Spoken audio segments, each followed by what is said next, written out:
Have you ever scrolled through videos of China online and thought, is it really all super tall skyscrapers and flying cars? Or is it just crowded streets and cheap factories? It's super confusing, right? You just want to see the real deal. Well, I completely get it. We are going to look at two totally different worlds living side by side in the exact same city. We'll explore the ultra-rich seaside area and then dive deep into my own loud and crowded neighborhood. By the end of this video, you'll see exactly where the wealthy have lives and how the rest of us get by. Getting to the rich part of town isn't exactly a quick hop. Shenzhen is a massive place. I live out in a regular working class district. To get there, the fancy tech hub where giant companies at, I have to take a bus and then transfer between two different metro lines. It takes well over an hour just to one way. The morning rush is crazy here. Imagine you're carrying a heavy backpack in the middle of hot summer, waiting for a bus that's packed like a can of sardines. You finally squeeze your way on, only to do it all over again underground on the subway. That's the daily struggle for millions of workers here. The city's public transport system is actually amazing and super cheap, which is great. But the sheer distance between where normal people can afford to pay the rent and where the high-paying jobs are located is huge. Okay, we finally made it to Nanshan, and man, I'm starving after that trip. But here's the funny thing about those high-end districts. Everything costs an arm and a leg. You'd probably think, oh, you're in China, cheap and tasty street food everywhere. Not here. The city planners designed a specific area to look like a futuristic paradise. The places are took by fancy fusion restaurants and expensive cafes. So where does an unemployed guy eat? The good old McDonald's. It is pretty ironic. A lunch at this fancy foreign fast food chain was once considered a luxury years ago. Now, it's the absolute cheapest, safest bet when you're hanging out in a wealthy zip code. A combo meal here is about 30 RMB, which is like $4. If I walk into a trendy coffee shop right next door, I'd probably pay that much money just for a plain Americano.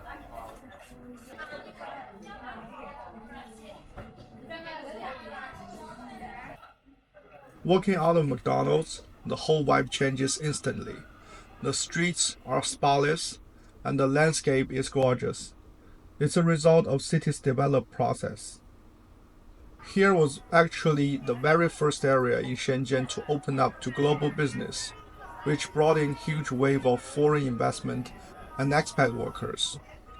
Over the years, all that international money and high-end demand naturally shaped the neighborhood into the beautiful premium coastal spot you see today.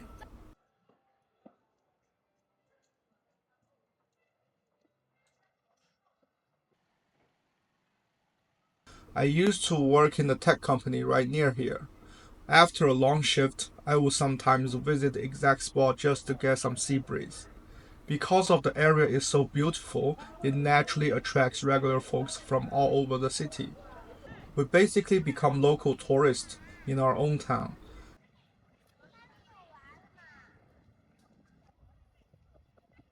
Right on the water is a massive art hall.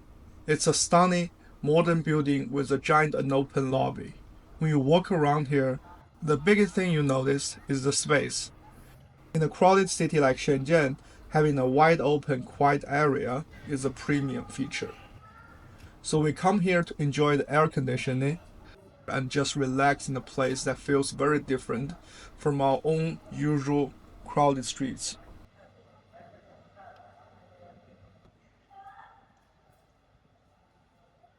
Check out this cute bakery shop. A loaf of country bread is about $5 here, and a tiny egg tart is $3. In my neighborhood, $5 buys a whole hot meal and more.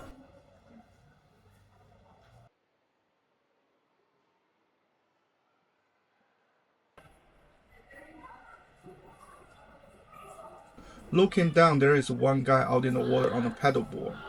He is just gliding along, enjoying his Thursday afternoon, living the best life. And look at the shore, there is the regular people standing behind the railing, holding up their phones and taking pictures. It's a stunning contrast. You have a crowd of everyday people who traveled an hour just to look at the ocean, and then you have the guy actually out in the water, living the life the rest of the crowd is taking pictures of. After the art hall, I head over to the giant luxury mall nearby, taking the elevator all the way up to the rooftop garden.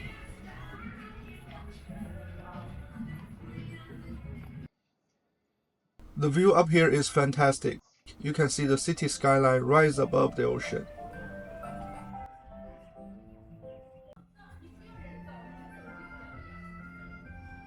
Most people here are just like me, the everyday citizens taking selfies with the shiny buildings in the background, enjoying the free public space that comes with high-end developments.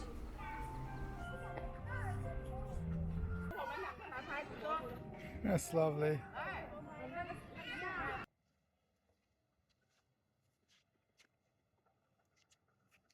This is where I used to work at.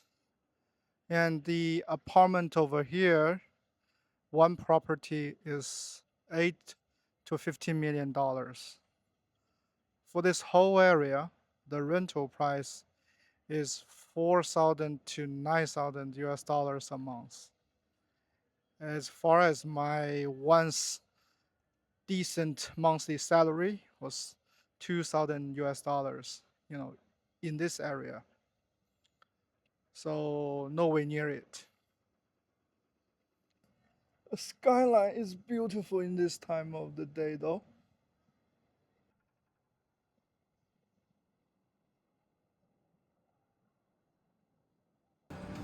I don't believe it. This robot is making me ice cream. Huh.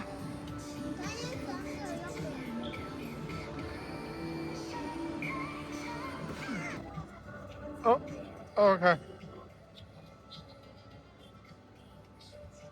This is crazy.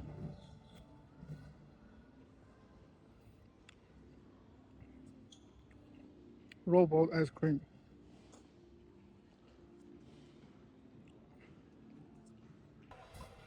This is ridiculous. The ticket machine is fancier here. As the sun started to set, I joined the daily migration back to my neighborhood. The metro trip home is packed as usual. In this older working class district, the population density is off the charts, and everyone relies on the subway line. You are shoulder to shoulder with exhausted office workers. There is zero personal space, but a quiet, unspoken solidarity. Everyone shuffles, makes rooms. This crowded metro is a true beating engine of the city.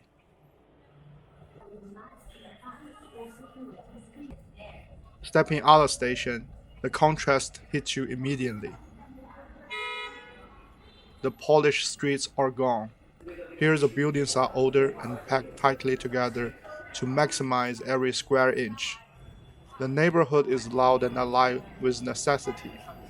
Every corner is crammed with tiny business, creating a hyper-local ecosystem designed to serve the thousands of people living in the apartments above. At the absolute center of this ecosystem is the local wet market. In a city where rent eats up a huge portion of your paycheck, this market provides access to affordable daily nutrition with convenience. It dictates the entire rhythm of our neighborhood. This is the moped parking space.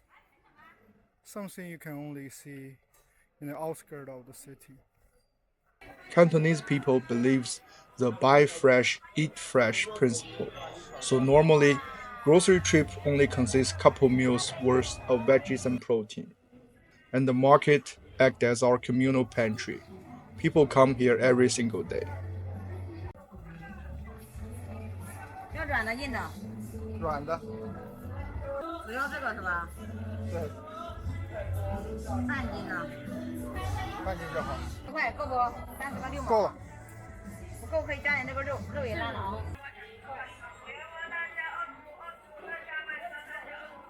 Check out this food stall that sells roasted Peking duck. This dish is an absolute masterpiece of contrast. The crispy skin on the outside and the juicy tender meat on the inside. Just look at this glistening amber glow on the freshly roasted skin. It catches the light almost like glass. 我这边生意还 The 蛮好的， vendor's 还有 knife 取号 fork 吗？ is mesmerizing, expertly carving the bird into perfectly even slices to maximize every ounce of that rich, boneless meat. And be sure to check out at the end of the video where the magic happens, when I build my own bite. With a warm wrapper, a smear of sweet sauce, the fresh scallion, and the perfect slices of duck. 好，老板来一盒绿豆饼。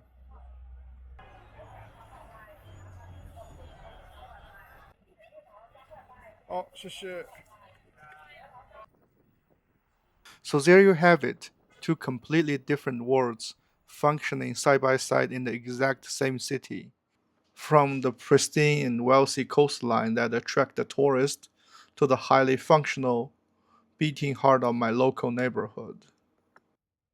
And now it's time to wrap up the roasted duck and enjoy my dinner. If you enjoyed this deeper look into my daily reality, I'd be really grateful if you subscribed. Thank you so much for spending time with me today, and I'll see you in the next video.